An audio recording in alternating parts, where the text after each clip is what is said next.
Sell the sizzle. Here's the problem with how I like to record is that I lean back in the chair now, and if we ever do video, I got to work on my posture. Mm-hmm. Are we recording? Oh my god! I'm literally having a pain. Not really. Not actually. But... Love Actually. 7 steps you have to take between the two. It's like spinning around in a circle and then trying to run a straight line. It's just not. Yeah. It's not worth it. No, it really isn't. Life doesn't feel fair or comfortable or comfortable. No. Isn't the word comfortable?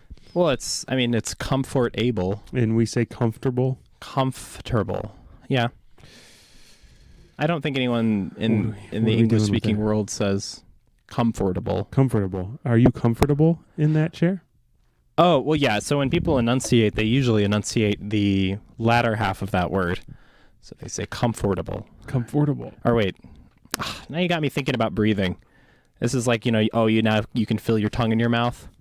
That's the equivalent. You know what's crazy is I'm immune to that now. I don't know at what point... You became mentally strong? More just really checked out from my body. Yes. I think that's more what that is. Do you ever get a thing when you want to yawn and you can't yawn? Yeah. Like you've expanded. What is it? You've expelled. You've used up all your good yawn strength, and then you want to yawn and you can't.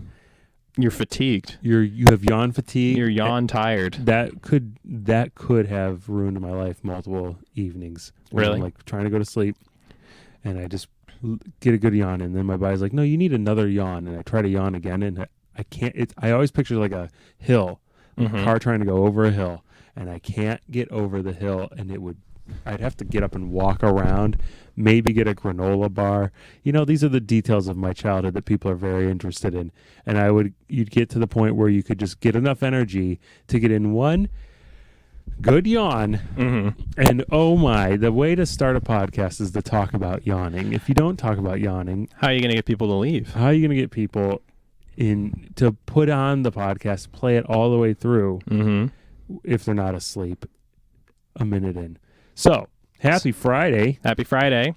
And a Yin's coffee. That was that sip. If you caught that sip at home, Zivan brought in a Yin's coffee. Now, yes, he did. It's branded to be bad coffee. Don't you think that branding tells you? Is that just because you don't like things with yins on it? I love Yin's, but not as marketing. Yin's is the folkiness of this town, and it's the character of this place. And if you start using character to brand things, branding is inherently without character. And so now what is the brand other than something trying to be authentic, which sounds terrible? So where have I heard that before? I don't know. Did I? I'm kidding. I don't even know. I'm being mean right now. Oh, what am I? Am I being authentic, but or not being authentic, which sounds terrible? Am I being uninventive in my well, I just think it's folksy. You're right. It's but it's a tremendous cup of coffee. It is really good. High props to Yin's, not their marketing team. I mean, honestly, the only thing I really don't like about it is just like the really gaudy black and yellow cup sleeve, because it just looks very. It just looks like urine on bone, honestly. Sure, that's my only really what it should be is, why am I talking about this cup? The cup should be yellow and the sleeve should be like, it should be black with the letters being yellow. Letters yellow, yeah. Then it's urine on bone. Urine on urine, which is, as way we know, it cancels. It's algebra. It's algebra. This is piss algebra. But no, oh God, I really like this pre-algebra, p-algebra. Okay, we did it. Very nice. We've ruined it. Very cool. Good coffee there. Big fans. So don't always judge a coffee by its sleeve. That's true. Well, that makes more sense than to judge a book by its cover, because there's no pretense that a sleeve has to look good or look bad, or it's tasty coffee or not tasty coffee. With a book, this has been said before, but with a book, there's way more of an effort that goes into making a book cover. A lot of information on the cover. Yeah. Do you ever try to not read if you're excited about a book? Do you ever not read the summary, anything, the sleeve, anything? The Yes. the reviews, the little blurbs, the little. Do you know what I try not to do? I try not to do those things. I try not to read. Also, I also just avoid books altogether. I really don't like to read the author or like see what the author looks like. Ooh, Because that will always inform how I take in the book. the voice you read it in your head. The voice I read, or more just like, oh, this person would totally write it this way. Even though it's an author I've never met, when you see somebody's face, you have all these conceptions about how they describe things, how they go through the world. And so now when you read, I have this problem.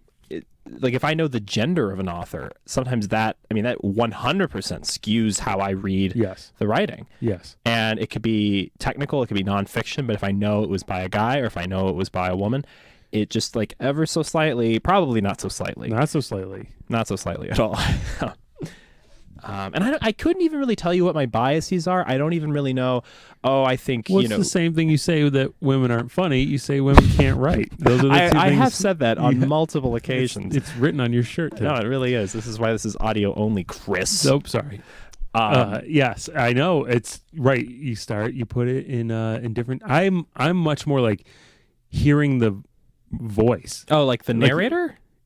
Yeah, or I look at someone's face and then I determine what their voice sounds like, and then I read the book in that voice that informs it. I'm not saying it's like I don't go full audiobook in my head. When you say voice, do you mean like? No, I mean the literal sound of their voice. What we're saying right now. Yeah. Okay. And so, but I do that because you see if you see a picture of the author and they're bald 70-year-old portly man. Mm-hmm. You put a voice to that guy, and now I'm reading the book in that kind of and then he unbuttoned my blouse, and we went into the motel room. Exactly. It was very.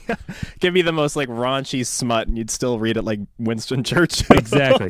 And you look at a picture of Abe Lincoln, and you're told that that's not how he sounded, and you're like, wait a minute. How did he? Apparently, he was high pitched. Yeah, he was a little nasal. Could have been, but much There's more. Hope.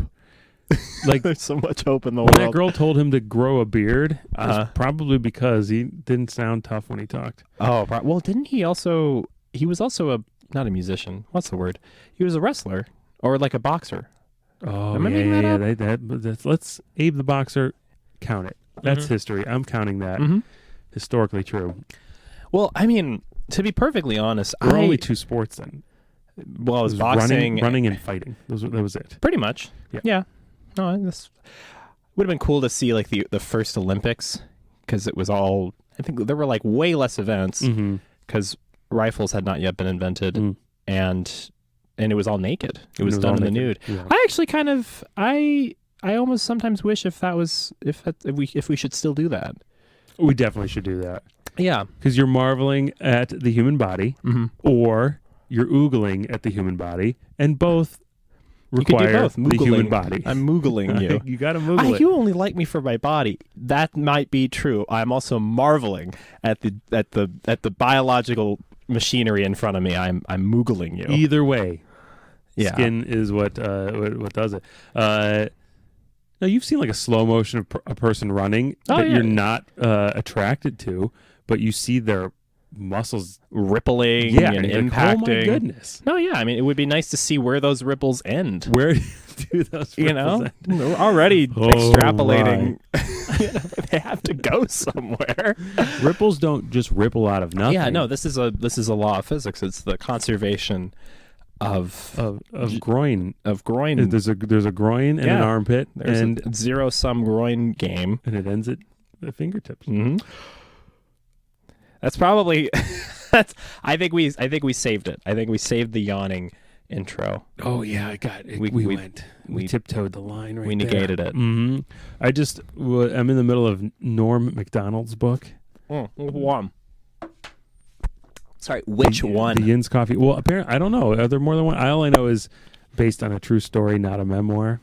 So he wrote like one just a few years ago. Or it was released just a few years ago. And he only died a year ago. Right. And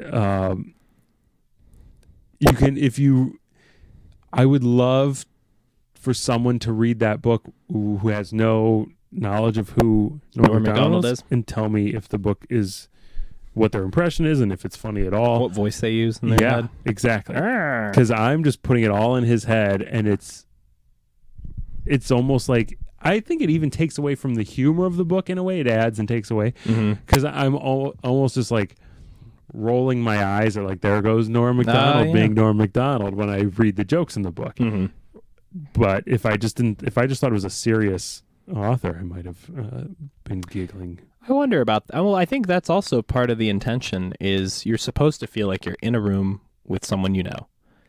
Like that's sort of that kind of like rolling, there he goes again. I think that is just as valuable as like, this is a very well written joke, this is very well timed, this is coming through, this is good writing. Yeah. I will say with it's on the shelf right now. I can see it at the Teeny Faye Bossy Pants. Tina Faye. Teeny Faye Bossy Pants. Yeah, that's her memoir or her autobiography, and that it very much reads like her. That much is it's the, you can't see the cover, but it's got like her with like the, I know what you're talking about. The big hands, big hands, forearms, and whatever. Don't judge a book by its forearms and hair on its cover. The other one that they have on the shelf, we're in the still. Let's give a shout out to Steel City Arts Foundation and the podcast studio. Yep. Boy, we should mention that at the top of it. We definitely should.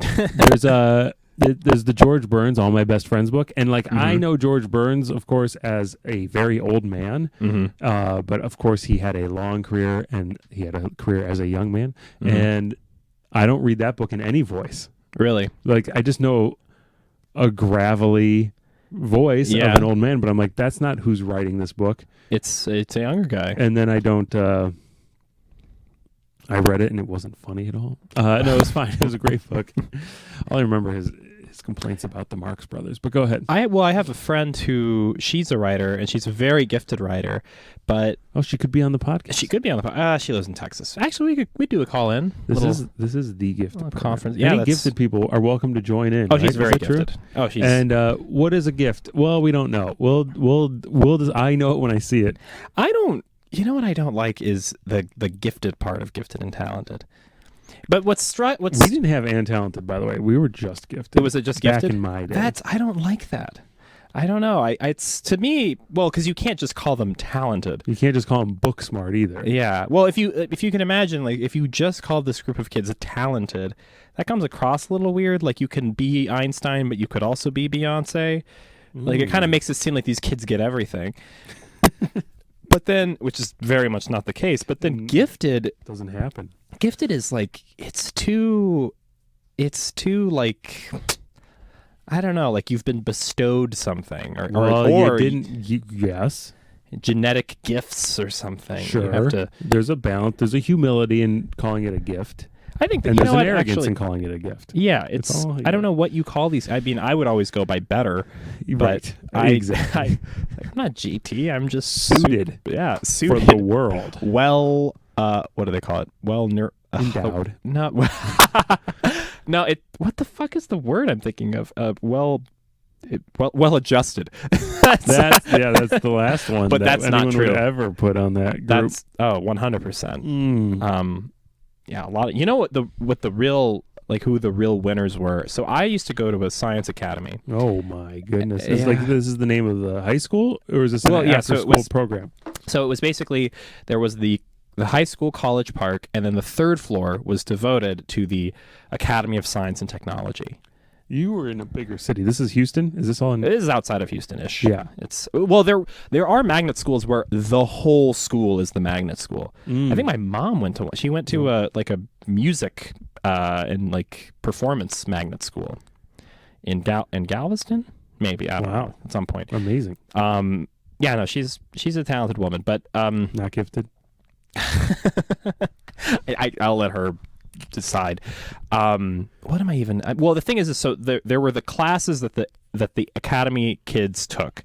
So all of your math classes, all of your science classes, all of your technology classes were taken with the academy, but other students from like the main school, like College Park, normies, if you will, could take some of the classes with you. So they could like share a physics class of scheduling issues. Be in awe Yeah, just to know like who was going to be writing their checks, and just so they could be right up next to it. But I always thought those kids actually had the right idea, because they were able to like really socialize with like the bigger population in a more balanced way. Yes. Where when they were in our classes, we were like, oh yeah, you're part of this. Who gives a shit? But then when academy kids were a part of like, I guess it's high school, but like liberal arts classes, there was always that stank. Yeah. There was always that like, okay, well, the academy kids are going to have their essays done on time, or the academy kids are going to, be the first chair orchestra, whatever's. Yes. And so it's like, it's almost kind of like, it's better to be coming from the, what they call in jail, gen pop. It's better to kind of go from that into the specialized area than the other way around. Yeah, I think you see that plenty of successful people in the world. There's probably the majority are in that latter group too, where they can talk to across the cultures. Aisle. Yeah, and they can, and then they have their gifting is in probably not overthinking things, and their gifting is in boldness or action or people skills. Well, it's so much. I think it's easier to go from not thinking very much to thinking enough. I think it's way harder to go from overthinking to something that resembles normalcy. Decision making. Yeah, the decision making to focus. I haven't made a decision in about 4 weeks. It must be nice. Yeah, it feels really good. I just don't make those decisions. I just think things through, and I'm like, is your wife decisive? Oh gosh, Jesus. She can. Oh my gosh, like on a unbearable bull crap, just. Yeah, and she'll look at me with the question, the facts, and the answer all in her mind. And question and facts. I'm going to put you on the spot. Can you give me an example? Question, facts, and answer. Let me think of one. It's usually logistics with the children. I was about to say. It's all that kind of thing. Yeah. She'll be like, we have to pick up one at this time. We have to drop one off at that time. The one is here. The other one is there. I'm thinking we drop them at 3 and we pick them up at 4. What do you think? And then I'll be like, well, what if we did? And then she's like, nope, 3 and 4. And why did you come to me? I need to write it down. I need a flow chart and I need a mind map and a mind palace. And when you said question, what did you say? Question, facts, and answer. In my mind, I thought, sweetheart, because I imagine this. She calls me sweetheart. She calls me, okay. Sweetheart. She doesn't call me sweetheart. You. Hey, bub. Hey, bub. Hey, bub. What kind of lunch should we make for Isaiah? It's a fact. I know that there's iodine in the bread. We should make tacos instead. Like, yeah. Something to that effect? Yeah. I should have just let you have your example, but I liked the kind of concentric cone that you made with that. Well, I'm the one who's usually more. The only reason that threw me off is I'm the one who's more like, shouldn't they be eating something with fewer carcinogens or whatever? And so I see. I'm the one who overthinks the food stuff. I see. She's not overthinking the food. She's living her life. She's having a hot dog. She doesn't care. That's interesting. And I'm like, what about nitrates? And then, what about nitrates? When I'm packing the kids' lunch, I'm always in that mode of like, we're not doing turkey. The lunch meat turkey? No. Where did that come from? How did they mold that? Why is it always the same exact shape? Is every turkey the same shape? What did they do? They wet it. They salinate that. Yeah. They pump it full of stuff and then they slice it the way you want it. No. We're having peanut butter and jelly, but the jelly can't be jelly. It's got to be jam. We're not just gonna high fructose corn syrup in the jam. No, my kids, not my kids.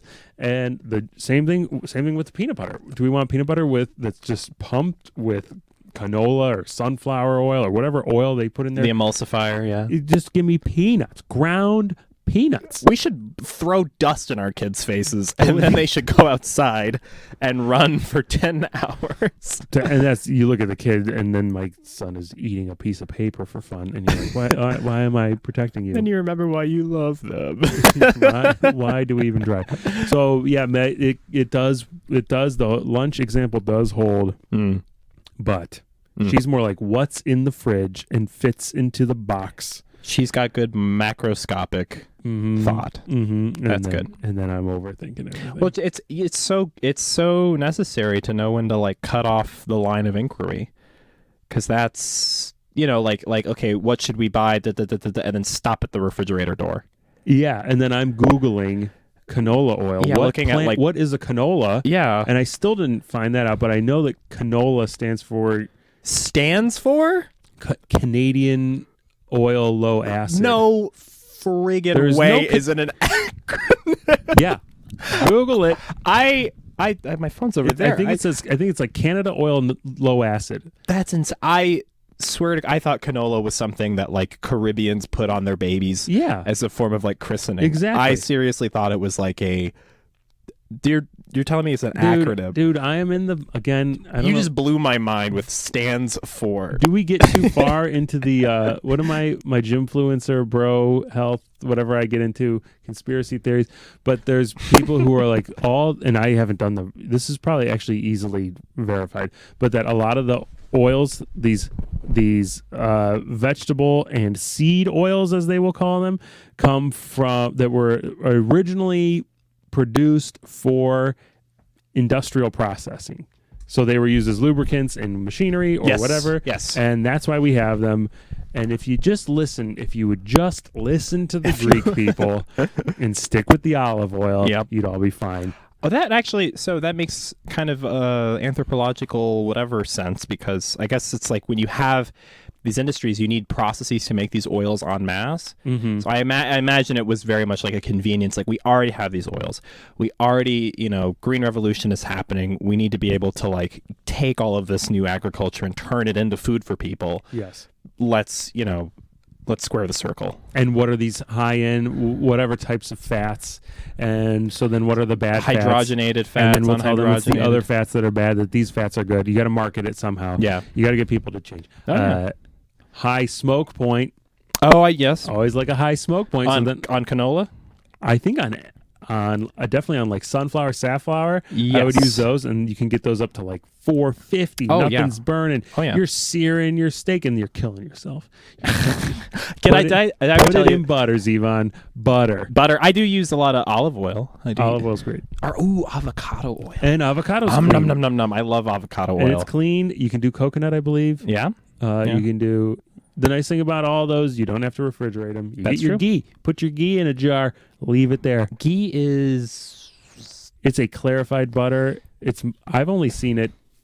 You know where I get my ghee? The Indian store. Oh yes. They love okay. to use Yes. the No, ghee. it is Indian. That's right. I was gonna say. I had a science teacher in. Have I talked about that? Maybe I have. In like 8th grade or 7th grade, who said there's like a crisis where people are not decomposing fast enough when they're buried because there are too many preservatives in our food. I like that. So when people are basically like embalming themselves when they eat. Yeah. So when they Why is this funny? This is tragic, Zivan. when they die. This is horrific. Oh my gosh, you Isn't are. that the dumbest thing you've ever I believe it, Zivan. You're full of microplastics. You're not going anywhere when you die, Zivan. And you're wearing a polyester shirt. Where are we going to go? That's true. We're here forever. God. We shouldn't, this is a great line that I didn't come up with, but it's that we shouldn't be cremated. We should be recycled. That's smart. Yeah. That's smart. Mm-hmm. I do think a little bit about the microplastics in my You got serious. You were maniacally laughing. And then you got serious. And it's the dichotomy it's of very man. Jeff Bezos of you. Oh. Anyways, there won't be enough food on the Deccan Plateau to support. No, I do think about microplastics in my blood, that kind of thing. I mean, to be honest, I welcome all the weird mutations that we're going to undergo. At least it's interesting. It's literally. I think of it as just the exact same as Pangea is splitting. More animals need to learn how to swim. Yeah. Have you seen the skeletons of Lucy and whatever the early human hominids? Look at the cheekbones on those people. Do I want to look like that? No. give me Give some me Texter's thumb. polypropylene in my veins. Yep. Is that what I'm talking about? Yeah. That's what I'm talking That's about. the polymer, yeah. You know these things better than I do, but I'm out of my league. I just realized I'm out of my league. Give me the shape. Mm-hmm. Give me the shape. Give me a titanium hip. Yeah. Give me a boob job. Yeah. You know why can't I think nature's giving us boob jobs. I mean, everybody's hormones are all over the place. There's estrogen in the soy products, Zivan. Why would I give my children anything soy based if it's increasing estrogen? Do children need estrogen levels increased? This is what goes. And my wife's like, "Did you pack their lunches yet?" And I'm going, You're like printing all this stuff out. I'm in the middle of a YouTube exposing the industry, honey. Oh man, no, I don't know. I think as far as like all the changes people are gonna, I think it's. I was telling my friend this. I feel like you have to like almost think of your body as like a little experiment. You know what I mean? Sure. To like fight like body dysmorphia. You know, I'm too fat. I'm too skinny. I'm too this. I'm too that. Almost kind of be like, okay, I didn't. Because your body is like a phenomenon. Like it happens independent of you. Okay, Zivan. Okay. If the home audience could see, I'm readjusting myself. This is a premise that I keep writing on, and I have no joke for it yet. All right, let's get into it. And I have a premise, though. Okay. But there's no joke yet. I've gathered. But it's a premise. Right. That humans, there's something that's infuriating, including myself, but especially when you see it in someone else, that we are entitled, and I use the word entitled the way we throw around the word entitled, entitled. We are entitled, we feel entitled to our own existence, and that we're born, and we maybe have a little bit of wonder in life, and then and then you turn 6, and then you forget all of that. And you feel what happened. You feel like of course I exist, and then now I need anything. It's not just like the world owes me that parking space that I was trying to like get. How could the world go on if not with me? Yeah, but everything isn't. Nothing needs to exist. I know what you know what I think I know what you mean. Do you know what this reminds me of? So Vladimir Nabokov. I'm glad we got to Nabokov. It's at some point early. You know, it's degrees to Nabokov. Yes. Where do the wrinkles end? At the Nabokov. Well, it wasn't wrinkles. It was the jiggles. The jiggles? We were talking about running. That's what I'm trying to say. Yeah. What word did we use? I don't remember what word we used. Undulate. Gestation? No. It's gonna be killing me. Ripples. Film me above my hips. Yeah. In his autobiography, he talks about how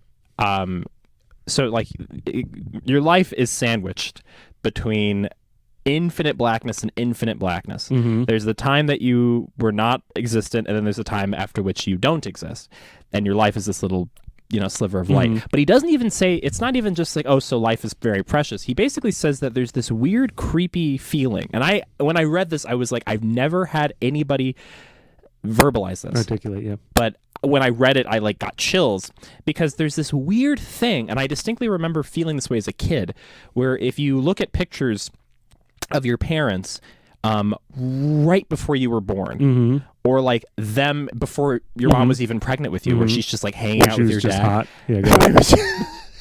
But no, it's a special window, because it has to be like within a year of you getting born. If it's too early, you just think it's just history, whatever. History, right? It's abstract. I'm feeling you so far. But there's this weird thing where it's like, oh, right up before I was born, I was not necessary. Like trains would arrive on time, cars would go. I would always feel that way in Houston, because there's like a lot of kind of like trains.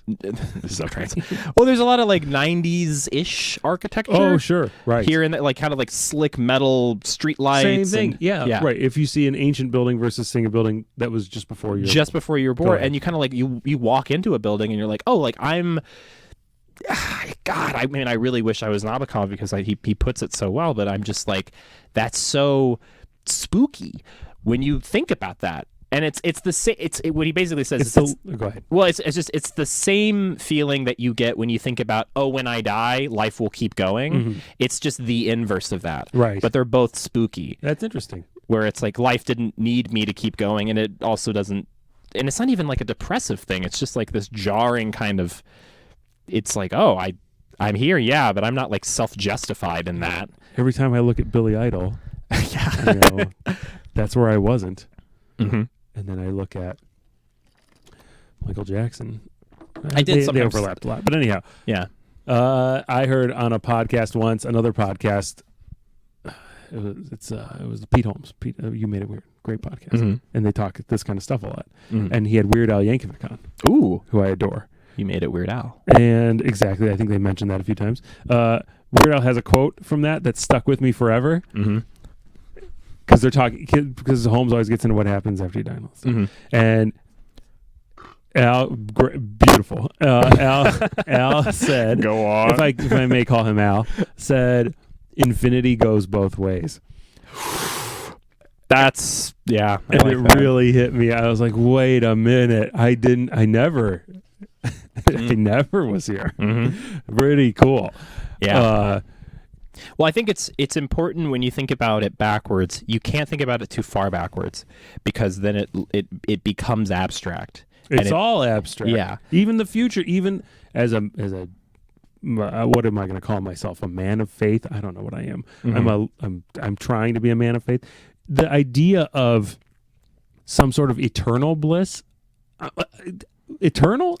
Yeah. I can't eternal. I can't. No, but you get 2 weeks in. I can't. Yeah, I You're can't. like, okay, eternal. well, who's keeping the lights on? My So the only hamster wheel at the bottom of the world. yeah. So do we go check on the hamster wheel? What do we do? My hamster's like, only "I'm here." solace is that time is as much of a restraint, a physical constraint, as space is, and that when you die, you're outside of time, and you're okay. Everything's fine. You just you're just a thing, and just the Yeah. way you might feel trapped trying to take a big yawn or trying to stretch or trying to do anything physical. Run the 500-meter dash. Exactly. Yeah. Just like the muscles are flexing Mm-hmm. to try to move through space is how our consciousness tries to move through time. It's trying to flex through time. Yeah. Flex through time. And so it's really time is just can I say the C word on here? Time is really a A construct. and I really when you start looking at time as That's a big C word. there's a big C word in space. It all feels better. Yeah. That's my only relief, because I will spiral into Existential. time. Time. It's just like I don't want it to end, and I don't want it to go on forever. What are the options? Well, those are the only two options. Yeah, pretty much. Well, you know what's crazy to me is I feel like a good antidote for this is just to, I mean, like for me at least, I remember being in a cosmology class. As we all have been. Well, but it was interesting because like You learn to do nails. it would have behooved me. I should have done that instead. But no, it's interesting that like you're doing homework about like the birth and deaths of like hypothetical universes. And the moment you think this is bullshit, I'll just turn this in about like existence itself. Yeah. It just like pops this bubble in your brain, Yeah. and you're like, "Oh, I'm fine." I'm writing it down. Yeah, I wrote it like, down it's on right on there. an 8.5 by 11 sheet. Yeah, This is the universe. yeah, I got an it. A1 paper, and it's like, oh, that's so diminutive, but it's also like everyone is always doing that anyways. But when you do it in a really explicit way, it highlights how we have to reduce all of this stuff all the time, because we have to think about things in really simple terms. Otherwise, our brain, they don't even explode. They just kind of like stop. They stop. They just Yeah. kind of go, oh, that's too much. Yeah, your phone slows down when you got too many apps open. Exactly. It's too many apps. Oh, yeah. Oh, yeah. Uh-huh. Oh, yeah. So I don't want to harp or anything, but that's something I've experienced where there's just like this stopping point where you kind of go, okay, well, this is already, I find it much more difficult to think about like what I'm going to get for breakfast. Which pen am I going to buy? Maybe, you know what? Zivan, I got a gift for you. You do? I have a gift for you. Okay. It's a pencil. Beautiful. Oh, fans of the show all know Zivan hates pencils. I don't hate You pencils. got an anti-pencil bias, and I wonder, is it the... Are you going to try to break it? I like it when people try to do that, when they try to like make me change my opinion about something. Oh, that is a fun feeling because it's Yeah. like someone's interested in you and they're Enough to try to... Yeah. And they're willing to do the work for you. Yeah, I mean, it's very flattering. It's flattering. And it's. I think it's better than getting mad at someone for simply not liking Yeah, it. right. Yeah, like, oh, well, then you should. It's like, well, then make the case. Then make Bro the case. Chacho? Show me Show me. why pencils are fine and why the universe I mean, I think flows in that way. they're okay. I mean, I remember using them a lot as a high schooler. That's not the pencils I'm talking about. I'm talking about luxury pencils. Luxury pencils? Yeah, I'm in the luxury pencil business. That's There it is true. right there, that bad guy. That's true. We can talk. Why were we talking pencils? I We're overthinking what pen to buy. Yes. Right. Yeah. And then it is because your brain also kind of slows down and doesn't make the decision on a pencil or pen in your case eventually. You said that with the same like obligatory when people are saying like he or she, like he or she, or pen. pencil or pen or pen. I don't know how you. Could be a marker. It's your utensil. And then It's the gender neutral as utensil. eventually you can fry yourself out on that. Yeah. Well, I like thinking about trivial things. Yeah, I because think then you that's don't have so- to think. Because you can solve trivial things. Hopefully, Yeah. You can't solve the existential. Well, I feel like your brain is so much more able to ramp up the horsepower on stuff that it kind of knows won't go anywhere. Right. It will just like pull out all the stops. You're using all the parts of your brain. You're doing full like Ryan Reynolds Limitless. Blah, blah, what was it? Bradley Cooper. Do you ever watch that movie? No, I know what you're talking about. I almost corrected you because I know that it was Bradley Cooper, Bradley but I don't Cooper, yeah. watch movies. No, he was good in that. And it's like us playing a sport. It is not war, right? You get to go all out in the sport, yeah.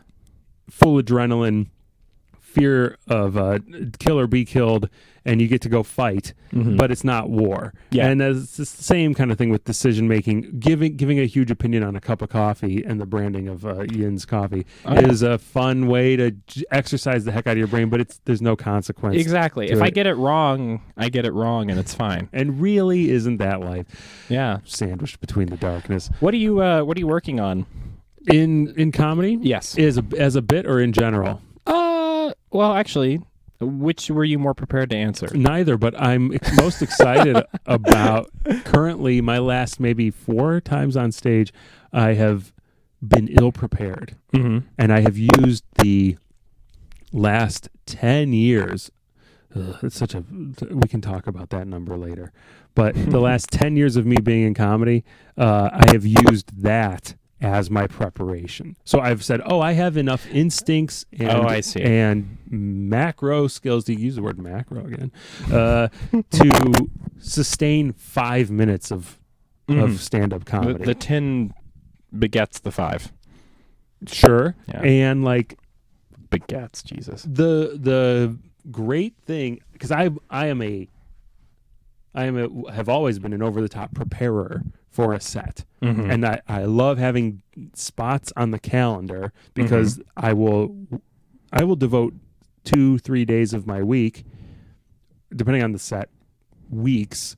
But sometimes, if it's like a weekly kind of thing or every other kind of week, I'll have a spot that I care so much about that I'm going to everything's going to lead to that. I'm going to write out my set list. I'm going to run it. I'm going to try to add tags. I'm going to whatever. And I love to overthink it, but then I've prescribed every word to that set.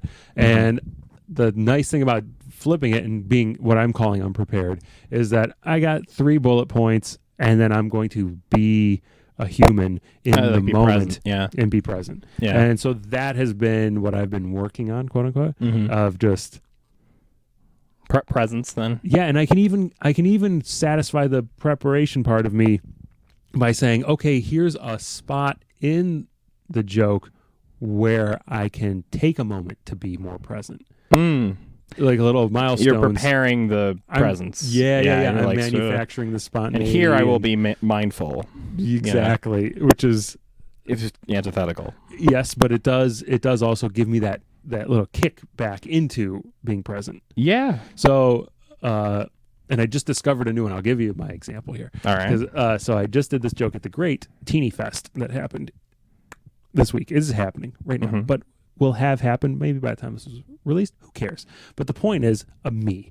And the bit, I dabble in a lot of these Greek jokes, and I don't have one particular joke, which is kind of the fun of this too. I don't have a set script on this joke, but I've been telling this kind of thing for years of how much culture comes from Greek people, which is of course almost cliche at this point. But I do like to do it with an arrogance that I've given that to society, which is the fun of the joke. And so I looked at an audience member and I was like, when was the last time you calculated the length of a hypotenuse? And again, to take credit for that, that bestowing that gift on him. And so when I said that, the guy said once, and I just kept moving on because I didn't know that was a mile marker where I could be present. I was just like, that's the thing I wanted to say, and I'm on to the next idea. But really, if I would have been present, I could have stopped and just done I could have finished my set talking to this man about why he did calculated hypotenuse once and then never again. It might be silly crowd work kind of stuff, but it's also like really an opportunity to be present. So that's been my comedy push. That's been your main focus. Be present. Feel what the audience is giving you. Go down something weird happens. Go down that road. Even if it's something I say weird, go down that. Go explore that. Have a human time. Stop being. Your jokes aren't so precious, Chris. I gotta tell myself. Anyhow, that's interesting. I think it's such a vague skill to try to cultivate, but it's so it's so crucial. I think not even just, I think the very naive way to think about that is like, I'm trying to get good at crowd work. And in order to do that, you have to be in the moment with them. But I think what you're describing is this kind of like glue that sticks a set together. Right. That sort of like people can tell when you're present, even if every single word you say is scripted. Exactly. So even with like you can do both. Exactly. Really, yeah. It's very much like a dialectic. And so oh my gosh. Sorry. You got it. And the coffee's a dialectic. I feel like a baby. It makes you go potty. Go ahead. You know what I was thinking the other day is that maybe all my issues are because no one burps me anymore. When was the last time someone burped you? In fact, in my home, when I self-soothe, I am...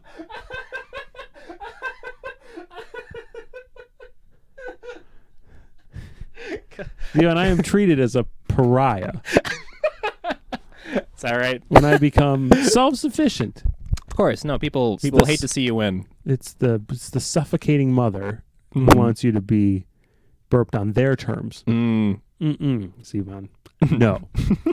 Women are not authors, and they are not in control. They're not the author of my burps. Of my methane production. Is it methane? What's in our burps? No, it's just breath. It's air. It's just breath.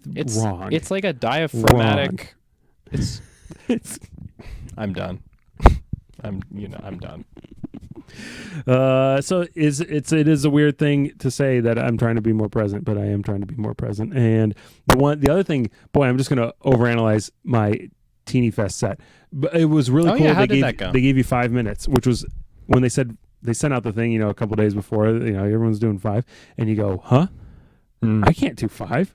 Like, I can't do less time. It's that whole, like, I'm sorry the letter's so long, I didn't have more time, whatever. If I had more time, this letter would have been shorter. Yeah. You're like, 5, I got to be punchier, tighter, better. And you're like, give me 10 so I can be bad at comedy. And I know exactly what you're talking about. Yeah. Then you're also like, well, laughs per minute, like start getting into your head, and you're like, I got to boom, boom, boom, boom, boom. That's why I didn't talk to the guy about the hypotenuse, because like, I got to cram in all the things I want to say. Yeah. And then also, this is not to complain about anything. and it's also bad form, so I don't even know how I would have handled it. But the stage was wobbly. It's like a crate pallet thing. It's thing. a little platform. And it was rocking, and I could hear it rocking, but I don't know if anyone in the crowd could hear it rocking, and all of that kind of thing. And you run those calculations in your head really quick, and you're like, I only got 5 minutes. And you just went on. If I would have just talked to the guy about the hypotenuse and then asked somebody for sugar packets or whatever to shove under the stage, it would have been hilarious. It would have been way better. And I wonder how many skyscrapers have sugar packets at the that's great. at the bottom of it. There's a bit there somewhere. I feel like that's very that's like a New Yorker. That's a very. I could see the cartoon in my head. It's not stand up. It is. Yeah, it is a New Yorker. Yeah, it's just like I'll just stick it's like 3 Splenda, and this is up to code, and then it's good. That's right. This will withstand an airplane impact. Okay, you said New York. I did open the door. You made me say that. I really did. Twist my arm. So I don't know. There's so much room to go. To be present and to be live and share a moment with a group of people, because isn't that I'm getting very close to you, Zivan. the joy of stand up. I will be at a dreadful open mic, especially in my age when my open mic times are fewer and farther between. Farther between? Few and far, few and farther. There you go. Love it. Fewer and further between. God damn. Actually, is it further? No, I think it's farther, but what's the difference between those two words? Oh gosh, didn't you see Finding Forrester? No. Well, they talk about it in that movie. Maybe if you watched it, maybe it can learn me good. Sean Connery. Now the standing in the back of an open mic and people are just depressed, and the open mic sucks, and the crowd sucks, and the lighting sucks, and the TV's on, and it's too hot, and the beer's warm, and the food's cold, and whatever. Everyone's just miserable. No boxes are checked. People come back and like, well, I just bombed, and they're all upset. And you're like, it was an open mic. You didn't bomb. You just did your job, and and really, you shouldn't expect much more. All of those things. When you're in that, when you're in those doldrums, it's really important to take a minute and understand that it's stand-up comedy, just like life, just like existence, is a miracle. The fact that people decided that there should be a thing that we do where we all get together and we try to make each other have an involuntary reaction, and we're going to agree to it. And we're going to agree to everyone not talking while one person does talk, and see if that one person can get everyone else to attend to do this. Yeah. What a weird thing that exists, and how cool is that? And it is magical. And then they say, Chris, you're up, and all of that stuff just goes away. And then I start telling. I can't even give I would love if I had the guts. I would have done a great impression of a comic doing a crude joke about receiving oral sex, but I'm not going to do it. Certainly not. Out of respect from the comic, not out of the art form. The craft. Yeah. No, I think that you're right. I think wow, what were we even talking? Oh yeah, just like seeing it as I don't want to get too navel gazy, but there is an element of like, wow, I get to do this, and this is, you try to be grateful. But share that whatever that buzz that comes with that. Share that with the audience. Because as the audience, some people are there for the first time like, ooh, a comedy show. I've never been to a comedy show. This is so exciting. And none of the people in that audience have gone to as many shows as the comics. Certainly not. But some have probably also gotten cynical to whatever entertainment is, or whatever comedy is, and they're showing up and they're like, well, this is going to be good or bad, but I gotta go pee, and I wonder, babysitter, and the whole right. I think it's Burr talks about that or whatever. Oh yeah, that you got a babysitter. They got in a fight before they came in because they're trying to get out the door and they couldn't find the tickets or whatever. Yeah. Oh yeah. No. So anyhow, well, I think well, to answer your question, Chris, what am I working on? I was gonna get there. I wanted to ask that so bad, and I thought you were gonna say something I didn't want to. What's crazy is whenever people do that, whenever people say like "you're welcome" to a thank you that came too late, it just makes everyone feel bad. Because now I don't want to say thank you, and now you feel slighted. Oh, that's fine. No, I don't get it. It's all good. I do want to know. What have I been working on? What have you been working on? Actually, I'm very excited about a one-liner competition that's coming. Oh yeah, what day is that? June 24th. I agreed. One-liner I madness. agreed to it. Yeah. I'm ecstatic. Do you write all the one-liners ahead of time and bring I them? think that's what you do. Oh my I think gosh, that's what, so yeah, you this have them in the bank. Not excited. My initial thought was that every single round you would be given you would be given a random topic, yeah, and then you have to do it blindly submit them, though, right? Yeah. You can't have one person say their one-liner and then the person. Well, then it's but the thing is, I've come around to it because like at first I thought, oh, this is going to be like the like Wild West stand up or like quick draw. That's the word, like quick draw. Like, okay, here's the topic. You get 20 seconds. Okay, this person is just like the fastest comedian in the West. But really, it is actually a way to see who is the best one-liner comic, and that I think is way more like auspicious. Just because you're fast. I mean, like, there's people who are really good fast and not great slow. There's people who are very, very good under pressure, but like that doesn't turn into anything. And it's all there's persona that informs. Oh yeah, the and one-liner, and that's a skill. Yeah. Anyways, all to say that I'm very, very excited about that. So I've been kind of I've been thinking about one-liners that I have, trying to tag them. Trying to. Well, then it's not a one-liner anymore. It's a 1.5 liner. Well, it's tag your one-liners. It's 3 sentences forms the one-liner. If you tag your one-liners, you go from being Stephen Right to being Stephen Wrong.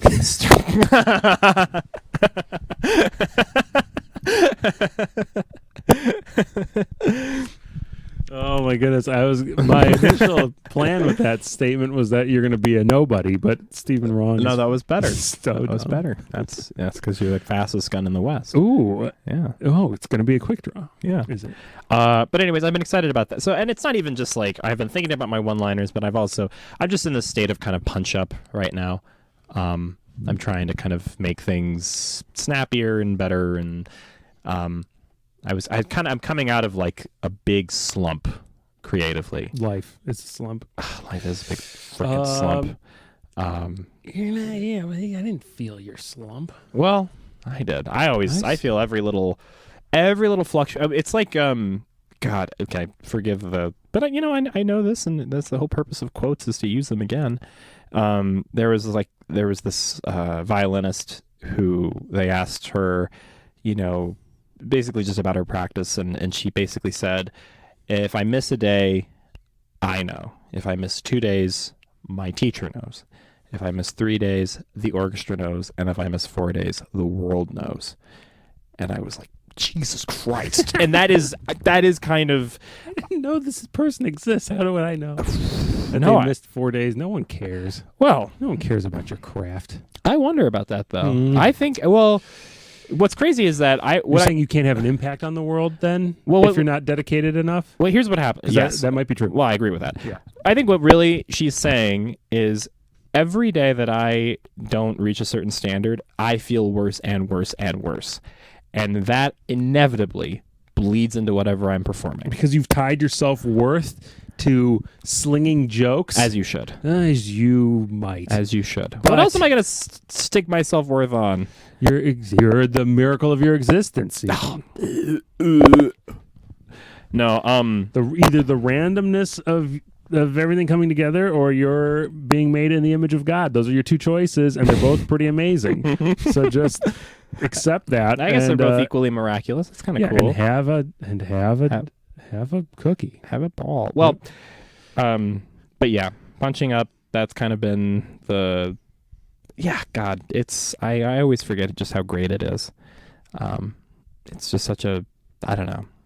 It's I don't know. It's been a lot of fun kind of revisiting things and trying to get them to work and spinning them faster and faster and faster.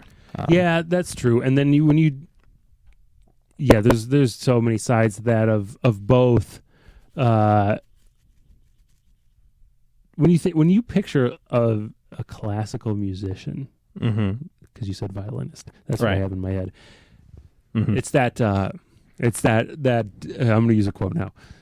Don't do it till you get it right. You do it till you can't get it wrong. Yeah. And like, okay, do I approach any of my jokes like that? No. I mean, sometimes maybe, but not, on the whole, I would not use that to describe every single myself. Oh yeah. In my life. Oh yeah. I don't know the answer because I haven't reached that level of success. So why would I be able to even comment on I almost that? wonder if it's like not a, because I've thought about that too. I've thought about like, is it? I don't know if it's like, oh, classical musicians are that way because they are really successful and they have a image to upkeep. I think you have to start out thinking that way. Yeah, you have to like basically just, that's how you just approach it from day one. It's business. And you've sucked the joy out of it. And do they even hear the music anymore? No, Zivan? it's all just it's numbers. Well, that's what I think. What people, I can't. God, it was a comic, but he was basically like, I don't trust comics who don't laugh because it's just math to them. Like its jokes are just math, and I have to be very careful about that because I get really wrapped up in these technical ruts, and I'll be writing with people and thinking about like syllable counts and structure, and those are all important. A very generous laugher, though. But I have to like keep reminding. But it's calculated. Every laugh was fake. Yeah, this whole time. I don't know. I think about it like when I see my siblings, my little siblings, I always get very excited because I think whenever I hang out with them, I'm like, okay, great. I have an excuse to be a kid. Like when you're with children, right? You have this like permission to be childlike. Sure. And it's like they give it to you. Society kind of gives it to you. Nobody bats an eye. That's a great perspective on that. I don't think I've heard that, and that's true. That's maybe the fun of why people like kids, because they get to be a kid. Yeah, it's they give you permission. They just it's like how cats think everyone is a cat. They just think humans are like weird cats. Okay. That's what kids are like. They just think everyone is just like a version of kids. Yeah, a lot of messed up kids out there. Exactly. They're just called. But what's always a little frustrating is whenever I hang out with them now, sometimes they see me as an opportunity to be mature. They're like, oh, I want to flex the muscle of talking about, people who piss me off in a certain way. And, it's and I get that. I give them. But, it's almost kind of like ships in the night sometimes where I'm like, yeah, but I just wanted to play Call of Duty and talk about the trampoline that we don't have anymore. And kids are not, when they're in that mentality, they're not as free to laugh anymore. Well, so yeah, I always try to bust a gut whenever I'm around them because it's I don't know. No, I was just reading a highlights to my child yesterday. Highlights magazine. Highlights magazine. Okay. The classic. Yes, that's right. The timeless. I'm sorry. I can see the font. What other highlights would I be taught? I don't know, like basketball. The prize-winning children's. No, I'm being silly. But there's one page that it's called "That's Silly." I think it might be. Anyhow, they just draw a big like scene, and there's enough weird things that says, and then they say, "What's silly about this picture?" And it's usually like it's a normal, like it's a cafe, but there's a dolphin sitting at a table, and you just point out all the things. My 4-year-old was losing his mind, as I would, especially if I explained. If he just pointed at something and laughed at it, he'd be okay. But like this was like a cafe, and like the sign said, it had a picture of a cup of coffee. It said like prices or menu or something. It said like a cup of coffee, and then it said equals 3 bananas. And so I said, a cup of coffee costs 3 bananas. And the more like kind of disappointed and incredulous I am about the world, the more your child is squealing. Loves it. That's funny. And you go, I don't know how I'll ever be as funny as a cup of coffee equals 3 bananas. Yeah. And the thing is, maybe this is a great lesson in comedy, is that he's not laughing at the joke as much as he's laughing at me. His dad's reaction to it. Dad being confused and stuck in the world happening to dad. Yeah. Instead of dad telling you how it is. Oh, yeah.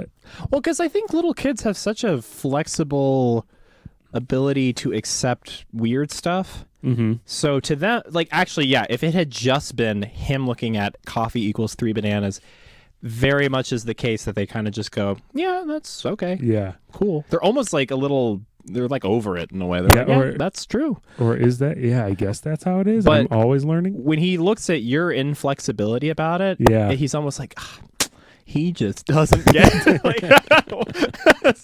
wow. So good. Whoa, look at this fogey. Doesn't know how much coffee costs. Dad's behind the times again. Like, oh, God. Pop. Doesn't get. Dad thinks it's all Dogecoin out there. It's Dad thinks money is dog pictures. So this should not be that crazy, too. exactly. Oh, perfect. That's the perfect spot. That to end is. it. All What a right. time. Thanks, Zivan. Fantastic. This has been the Gifted Program. Thank you, Steel City Arts Foundation and Zivan Vasquez.